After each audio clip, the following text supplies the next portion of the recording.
Hello student, the question first is what is the main objective of teaching? The options are in front of you to give notes, B to facilitate learning, C to complete syllabus, D to conduct exam. तो इसका answer होगा B to facilitate learning.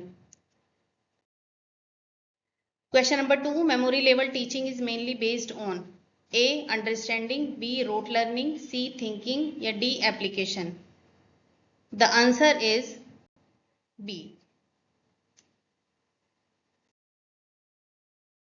Level समझने के लिए teaching के थोड़ा सा देख लेते हैं, ऐसा ना हो एग्जाम में थोड़ा सा डीप आ जाए। तो इसमें देखिए लेवल्स जो है 3 तरह के होते हैं, एक तो मेमोरी लेवल होता है, दूसरा अंडरस्टैंडिंग और तीसरा रिफ्लेक्टिव लेवल। तो जो मेमोरी लेवल है वो रोट लर्निंग होता है, यानी आपने हर्ट से लर्न कर लिया, आपने सिर्फ उसको रट लिया और उसको मेमोराइज कर लिया, ये होता है मेमोरी लेवल। अंडरस्टैंडिंग का मतलब होता है कॉम्प्रिहेंशन, जब आपने उसको अंडरस्टैंड करा हो, अच्छे से समझकर उसको याद किया हो। तीसरा होता है रिफ्लेक्टिव लेवल, यहाँ पे हम उसके बारे में बहुत ज्यादा क्रिटिकल थिंकिंग करते हैं और फोकस रहता है प्रॉब्लम को सॉल्व करने के लिए। जब मैंने एग्जाम दिया था तो मेरे सामने आया था memory level teaching is based on, ठीक है। तो ऑप्शंस थे टीचर सेंटर्ड है, टीचर प्लस स्टूडेंट इंटरेक्शन है, या सिर्फ स्टूडेंट सेंटर है, या नन, जो भी है, ठीक है। तो इसका आंसर होगा टीचर सेंटर्ड। तो आप थोड़ा सा इसको भी देख लीजिए कि मेमोरी लेवल टीचर सेंटर है, अंडरस्टैंडिंग वाला लेवल जो है टीचर प्लस स्टूडेंट दोनों का इंटरेक्शन से है, और रिफ्लेक्टिव वाला सिर्फ स्टूडेंट सेंटर्ड है, ठीक। इसकी थिंकिंग लेवल भी देख लीजिए, जो मेमोरी लेवल है सिर्फ हमने क्या किया है, रट लिया है, तो लो थिंकिंग लेवल है। दूसरा हमने थोड़ा सा समझने की कोशिश की है, तो मॉडरेट थिंकिंग है। रिफ्लेक्टिव वाला हमने उसी प्रॉब्लम को सॉल्व करने की कोशिश की है, तो ये है हाई थिंकिंग लेवल। इसको थोड़ा सा आप देख लीजिएगा। तो पहला आता है मेमोरी, ये वाला, दूसरा आता है अंडरस्टैंडिंग और तीसरा आता है रिफ्लेक्टिव। इसके बेस्ड पर ही आगे कुछ क्वेश्चन भी हैं। Understanding level teaching focuses on, तो कौन सा होगा आप खुद देखें। फर्स्ट है इसका ऑप्शन मेमोराइजेशन, बी है टेस्टिंग, सी है राइटिंग, डी है कॉम्प्रिहेंशन। तो फर्स्ट वाला जो मेमोरी लेवल था वो तो सिर्फ रोट लर्निंग था, आपने अपने मेमोराइज कर लिया, बाय हार्ट या रट लिया। दूसरा था आपका अंडरस्टैंडिंग, जिसमें आपका था कॉम्प्रिहेंशन, यानी उसको आपने समझकर याद किया है। तो इसका आंसर होगा आपका डी कॉम्प्रिहेंशन। फोर्थ है a reflective level teaching involve rote learning, deep thinking, listening या रीडिंग। तो थर्ड वाला जो था आपका, पहला था आपका मेमोरी लेवल, दूसरा आपका था अंडरस्टैंडिंग वाला, और तीसरा था आपका रिफ्लेक्टिव। तो रिफ्लेक्टिव लेवल में आएगा आपका आंसर बी डीप थिंकिंग, क्योंकि आपने उस प्रॉब्लम को सॉल्व करने की कोशिश की थी by the deep thinking.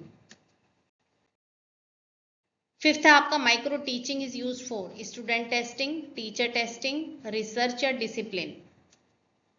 Answer is B, जो माइक्रो टीचिंग है वो यूज होती है टीचर की ट्रेनिंग के लिए।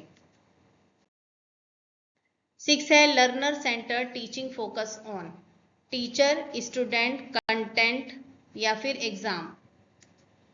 Answer is B student center. तो जो लर्नर सेंटर्ड है उसमें फोकस करेंगे हम किस पर, स्टूडेंट पर। The lowest level in Bloom taxonomy is, अब मैं कुछ ब्लूम टेक्सोनोमी का फिगर आपको आगे दिखाऊंगी। तो मैंने ये क्वेश्चन आपके में डाला है lowest level in Bloom taxonomy का। इसके ऑप्शन है एनालिसिस, नॉलेज, इवेल्यूशन, सिंथेसिस। तो इसका आंसर है आपका बी। थोड़ा सा समझ लेते हैं ब्लूम टेक्सोनोमी होती क्या है, क्या पता इसी से रिलेटेड क्वेश्चन आ जाए, पर थोड़ा दूसरा अलग आ जाए। This is the diagram of Bloom taxonomy. इसमें ब्लूम टेक्सोनोमी के 6 स्टेप होते हैं। तो सबसे पहले तो होता है पहला वाला रिमेंबर, सिर्फ जिसे हम क्या करते हैं ऐसे ही रट के याद कर लेते हैं। दूसरा थोड़ा सा समझते हैं, फिर उसको अंडरस्टैंड करने की कोशिश करते हैं, अप्लाई करते हैं, एनालाइज करते हैं, फिर उसका मूल्यांकन करते हैं, इवेलुएट, और फिर इसको क्रिएट करते हैं। तो ये 6 स्टेप हैं। जो ऊपर के 3 हैं वो हाई लेवल के हैं, और जो नीचे के 3 हैं वो आपके लो लेवल के हैं, ठीक है। तो ब्लूम टेक्सोनोमी में आपके ये 6 स्टेप होते हैं। Question number 8, teaching aids are used to, teaching aids क्या होते हैं। टीचिंग एड्स यानी वो चीजें होती हैं, वो टूल्स होते हैं जिनकी सहायता से एक टीचर अपनी टीचिंग करता है, स्टूडेंट को समझाने की कोशिश करता है। तो टीचिंग एड्स जो है वो यूज क्यों किए जाते हैं, waste time, improve understanding, decorate class या कंडक्ट एग्जाम। तो आंसर इसको आपको पता ही चल गया होगा। आंसर है इसका बी, इम्प्रूव अंडरस्टैंडिंग। 9 है ब्लैक बोर्ड इज ए। तो अभी मैंने बताया कि कुछ टीचिंग एड्स होते हैं, तो टीचिंग एड्स का मतलब कि वो चीजें जो आपको हेल्प करती हैं किसी भी स्टूडेंट को कुछ भी चीज समझाने में। तो इसमें एक ब्लैक बोर्ड भी है। तो ब्लैक बोर्ड कैसा है? ब्लैक बोर्ड ऑडियो एड है, ऑडियो विजुअल है, या विजुअल एड है? नन। ब्लैक बोर्ड से सिर्फ हम देख सकते हैं, विजुअलाइज कर सकते हैं, तो ये कैसा है? एक विजुअल एड है। Answer C. Question number 10, a good teacher must have anger, communication skill, strictness, silence. A, C और डी तो क्रॉस ही हो जाएंगे। इसका सही आंसर जो होगा वो होगा आपका communication skill. The option is option B. Question number 11, which method encourages interaction? Lecture, discussion, dictation या रीडिंग? ठीक है, तो जब डिस्कशन होगा जब ही एनकरेज करेंगे इंटरेक्शन को, तो आंसर होगा इसका आपका B, that is discussion. Question number 12, evaluation means. Evaluation का मतलब होता है मूल्यांकन करना किसी भी चीज का। तो इवेल्युएशन का मतलब ए टीचिंग, बी मेजरिंग लर्निंग, सी राइटिंग या रीडिंग? तो इसका आंसर होगा आपका बी। इवेल्युएशन से हम देखेंगे कि हमने जो लर्निंग की है, जो सिखाया है किसी को, उसका मेजर करना। तो इवेल्युएशन दो तरह के होते हैं, थोड़ा सा देख लेते हैं। एक तो होता है फॉर्मेटिव, दूसरा होता है समेटिव। तो फॉर्मेटिव इवेल्युएशन का मतलब होता है जब हम पढ़ा रहे हैं तो उस पढ़ाई के दौरान आप जो बीच में बच्चे का टेस्ट ले रहे हैं, ठीक है, उसको या तो क्लास में बच्चे का टेस्ट ले रहे हैं, या फिर आप उससे कुछ क्वेश्चन अराइज करवा रहे हैं, या फिर हम उसको असाइनमेंट दे रहे हैं, तो हम उस लेक्चर के दौरान जो भी कुछ काम कर रहे हैं तो वो होता है formative evaluation. By the at the end, जब हम पूरा चैप्टर पढ़ा लेते हैं, पूरा सिलेबस कंप्लीट करा लेते हैं, उसके बाद जो फाइनल एग्जाम होते हैं वो होता है समेटिव इवेल्युएशन। तो यहाँ पे कुछ एग्जाम्पल दिए हुए हैं फॉर्मेटिव का। तो जैसे क्लास टेस्ट हो गया, ओरल क्वेश्चन हो गया, असाइनमेंट हो गया, वर्कशीट या डिस्कशन हो गया। एग्जाम्पल आपका समेटिव में जैसे फाइनल एग्जाम, बोर्ड के एग्जाम हो गए, सेमेस्टर एग्जाम हो गए, एनुअल एग्जाम हो गए, ये सब। तो ये सब आएंगे समेटिव इवेल्युएशन में। तो आप देखिए, आप पे आसानी से क्वेश्चन सॉल्व हो जाएगा। Formative evaluation is done at the end during teaching, before class या नेवर। मैंने बताया था फॉर्मेटिव जो है बीच बीच में पूछते रहते हैं टीचिंग के दौरान, तो इसका आंसर होगा आपका बी। Question 14, summative evaluation. आप सभी को पता है समेटिव एट द एंड या एट द कंप्लीशन में कराते हैं। तो इसके आंसर, इसके जो ऑप्शन है वो है बिफोर स्टार्टिंग द लेसन, ये भी नहीं होगा। While teaching is going on, ये भी नहीं होगा क्योंकि फॉर्मेटिव है। तीसरा है आपका आफ्टर कंप्लीशन ऑफ इंस्ट्रक्शन, ये आपका हो सकता है। फिर है ऑन ए डेली बेसिस, ये भी नहीं होगा। तो इसका आंसर जो आपका बचा वो कौन सा बचा? Answer C. Question 15, which of the following is not considered a teaching strategy? तो आप ध्यान दे थोड़ा सा, यहाँ पे इज नॉट पूछा हुआ है, नॉट। इस पे ज्यादा ध्यान देना, क्योंकि कभी कभी बच्चा एक्साइटमेंट में क्या करता है, गलत अपना आंसर लगा देता है, उसको लगता है कि मुझे तो आता है। तो यहाँ पे देखने की कोशिश करना कि ये नॉट है। तो यहाँ पे कौन सा नहीं है teaching strategy? Lecture method, group discussion, demonstration method, physical punishment. Obvious सी बात है, फिजिकल पनिशमेंट जो है टीचिंग स्ट्रेटेजी में नहीं आता, तो इसका आंसर होगा D. Question 16, feedback in teaching means. Feedback होता है किसी का कुछ रिस्पॉन्स आना। तो मैंने बता ही दिया है feedback in teaching means question, response, lecture या नोट। इसमें से आंसर होगा आपका B, response. Question 17, the best communication in classroom is. तो बेस्ट कम्युनिकेशन जो भी होगा कौन सा होना चाहिए? One way, two way, no communication, written only. तो जब भी आप क्लास में पढ़ाते हैं तो टू वे अगर होता है, ठीक है, तो वो बेस्ट कम्युनिकेशन माना जाता है। टीचर भी बच्चे से पूछ सकता है और बच्चा भी टीचर से पूछ सकता है। तो इसका आंसर होता है आपका बी, टू वे। 18 है which is not a barrier to communication. यहाँ पे ध्यान दें, यहाँ पे फिर से दोबारा से नोट पूछा गया है। तो कौन सा बैरियर नहीं है कम्युनिकेशन का?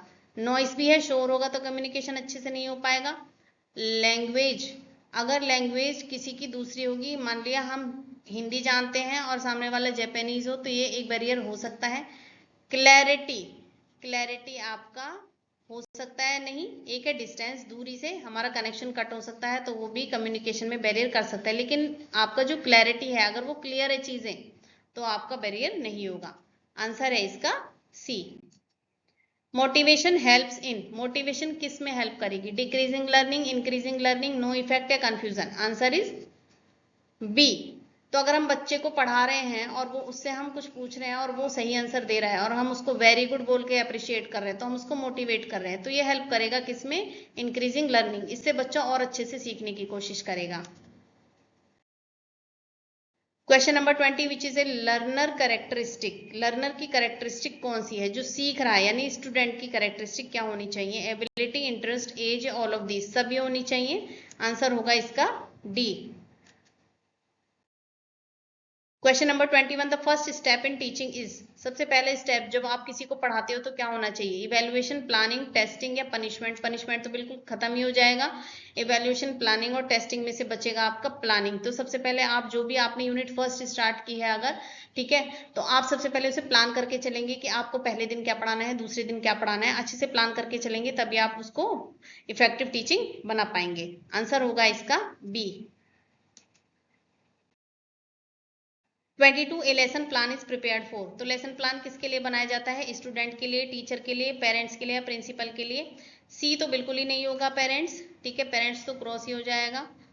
प्रिंसिपल भी नहीं होगा। अब आप सोच सकते हैं कि स्टूडेंट के लिए है कि टीचर के लिए है, इन दो में कंफ्यूजन आपको हो सकता है। तो जो लेसन प्लान बनाता है वो बनता है टीचर के लिए, ठीक है। इसका आंसर होगा आपका B, teacher. 23 which is not a part of lesson plan. यहाँ पे फिर से नॉट आ गया है तो इसको ध्यान रखें। विच is not a part of lesson plan, objective, method, time table, evaluation. इसका आंसर है आपका क्या? नहीं होगा। इसका आंसर है आपका टाइम टेबल। थोड़ा सा देख लेते हैं कि लेसन प्लान में क्या क्या चीजें होती हैं ताकि ऐसा ना हो इनकी जगह ऑप्शन बदल दे। ये आपके सारे के सारे पार्ट्स है जो लेसन प्लान में होते हैं। Objective, content, teaching method, teaching ads जो मैंने बताया था, ब्लैक बोर्ड हो गया आपका, कोई भी आपका स्मार्ट बोर्ड हो गया, फिर प्रेजेंटेशन, इवैल्यूएशन या रिवाइज करवाना, होमवर्क, असाइनमेंट, ये सब लेसन प्लान के पार्ट है, तो इनको थोड़ा सा देखते जाना। टीचर एक्ट एज ए, तो मैंने बताया था टीचर क्या करता है? हमें फैसिलिटी प्रोवाइड करता है। तो टीचर कैसे एक्ट करेगा? टीचर एक्ट करेगा एक फैसिलिटेटर की तरह। आंसर इसका होगा B, facilitator. Question number 25 which method is best for skill learning. Skill learning के लिए कौन सा मेथड बेस्ट है आपका? लेक्चर है, डेमोस्ट्रेशन है, रीडिंग है, राइटिंग? देखो आप कितना भी पढ़ा लो, जब तक बच्चे को डेमो करके नहीं दिखाएंगे तो बच्चे को अच्छे से समझ में नहीं आएगा। तो बेस्ट स्किल लर्निंग के लिए आपको डेमोस्ट्रेशन करवाना ही पड़ेगा। तो answer is B. Question number 26 individual differences means same ability, different ability, same IQ, same interest? Answer is B, different ability. Question number 27 inclusive education means. Inclusive का मतलब समावेश करना, सबको एक साथ लेकर चलना। तो इंक्लूसिव एजुकेशन कौन सी होगी? जिसमें सभी तरह के स्टूडेंट होंगे। तो इसमें ऑप्शन है आपके only normal student, only disable या ऑल स्टूडेंट टुगेदर या नन। तो इसका आंसर होगा आपका सी, सभी स्टूडेंट को जब साथ लेकर चलते हैं उसको बोलते हैं इंक्लूसिव एजुकेशन।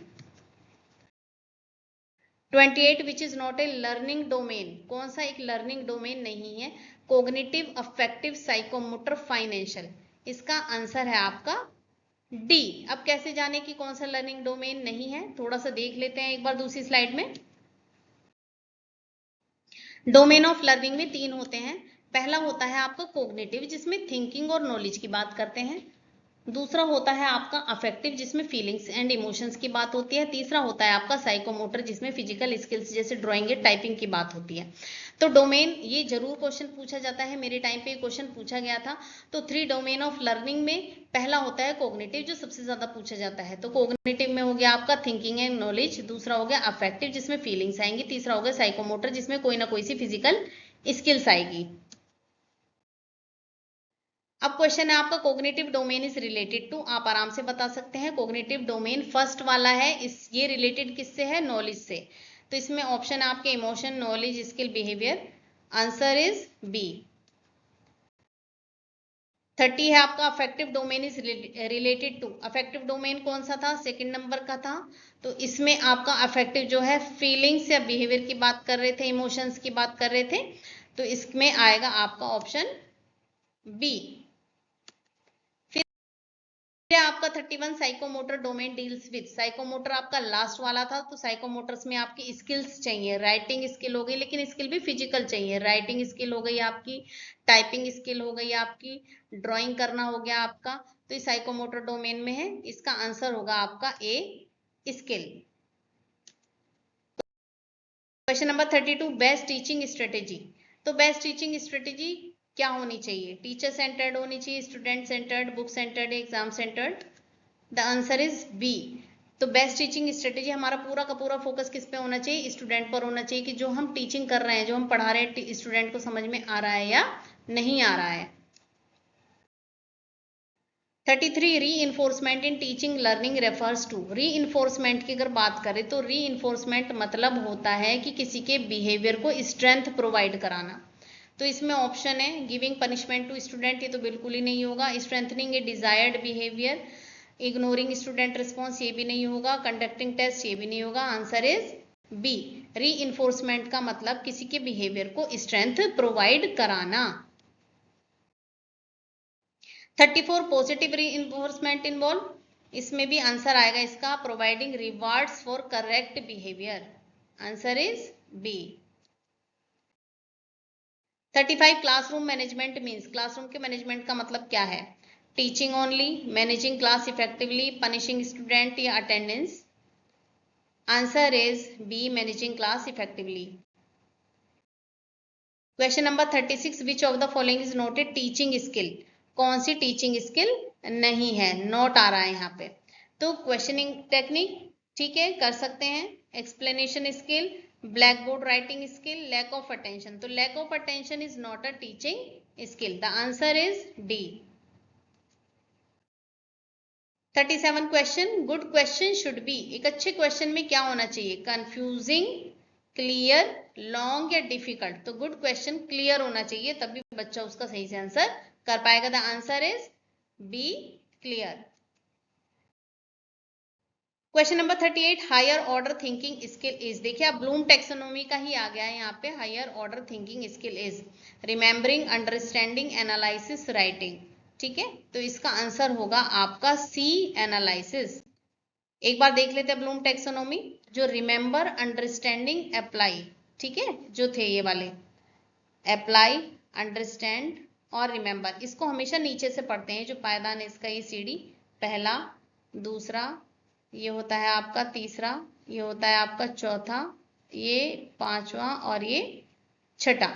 तो ये जो शुरू के नीचे के तीन हैं ये लोअर ऑर्डर थिंकिंग स्किल है, और जो ऊपर के हैं हायर थिंकिंग के लिए हैं, ठीक है, तो इनको आप याद कर लेना। सबसे पहले रिमेम्बर, अंडरस्टैंड, अप्लाई, ये तीन जो है लोअर वाले हैं।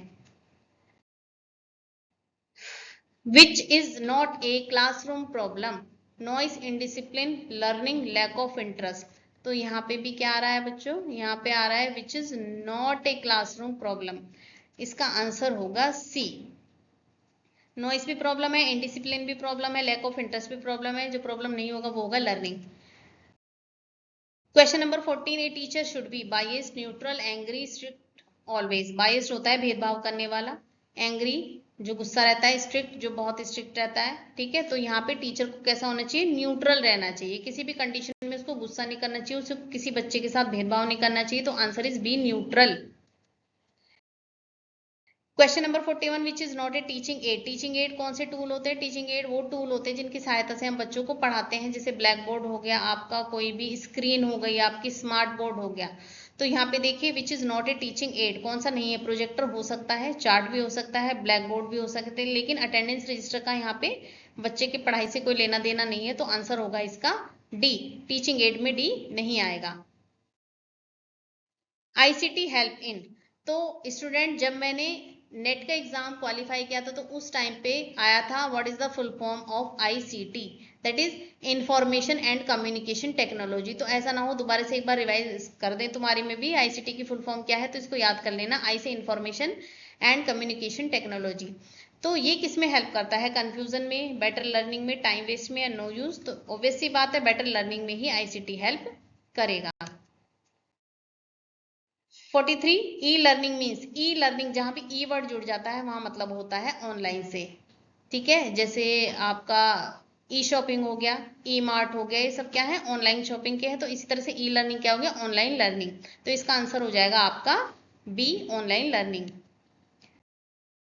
Question number 44, modern teaching method includes. तो मॉडर्न टीचिंग मेथड, अब जहां भी आप जाके देखेंगे बच्चों के स्कूल में या कहीं भी, तो मॉडर्न टीचिंग आ गई है। वहां पे जो पढ़ाते चौक बोर्ड से बहुत ही कम पढ़ाते हैं, तो वहां पे क्या होते हैं, स्मार्ट बोर्ड होते हैं। ठीक है, वहां पे सिर्फ लेक्चर ही नहीं होते, वहां पे स्मार्ट बोर्ड होते हैं। उनको स्मार्ट बोर्ड की सहायता से विजुअलाइज कराया जाता है और उनको ऑडियो भी सुनाई जाती है, उनको दिखाया भी जाता है, उनको अच्छे से पढ़ाया जाता है। तो इसका आंसर हो जाएगा बी, स्मार्ट क्लास।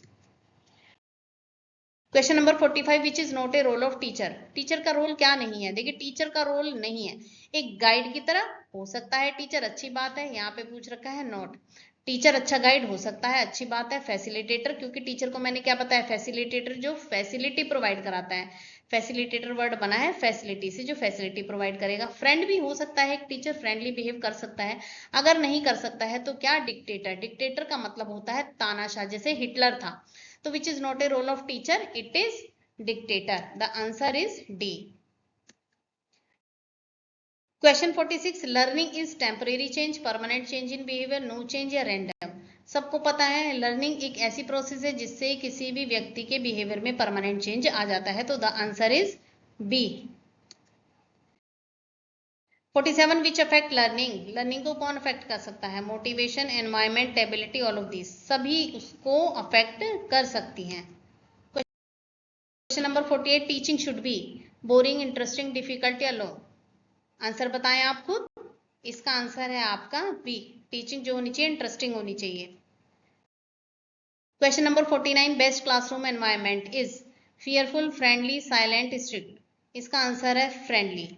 ये जो है बेस्ट क्लासरूम का एनवायरनमेंट कैसा होना चाहिए, फ्रेंडली होना चाहिए। ना तो टीचर को बच्चों से या बच्चों को टीचर से कोई डर नहीं होना चाहिए, टीचर भी अच्छे से बच्चों को समझाए और बच्चा भी अच्छे से फ्रेंडली बिहेवियर के साथ समझे उस चीज को, तो अच्छे से समझ में आती है। इसका आंसर हो गया बी। क्वेश्चन नंबर 50 में है इफेक्टिव टीचिंग रिजल्ट्स इन। तो इफेक्टिव टीचिंग रिजल्ट कैसा देगा, confusing, learning, fear, silence. The answer is B, effective teaching से लर्निंग अच्छी होगी, रिजल्ट में आउटकम में क्या आएगा, लर्निंग अच्छी होगी। तो स्टूडेंट ये अभी वो 50 क्वेश्चन है जो प्रीवियसली मोस्ट आस्क्ड क्वेश्चन थे, तो आप ध्यान दीजिएगा थोड़ा सा, इनको बार बार रिवाइज करें। मैं ऐसी ही और वीडियो लाऊंगी, देखने के लिए थैंक यू।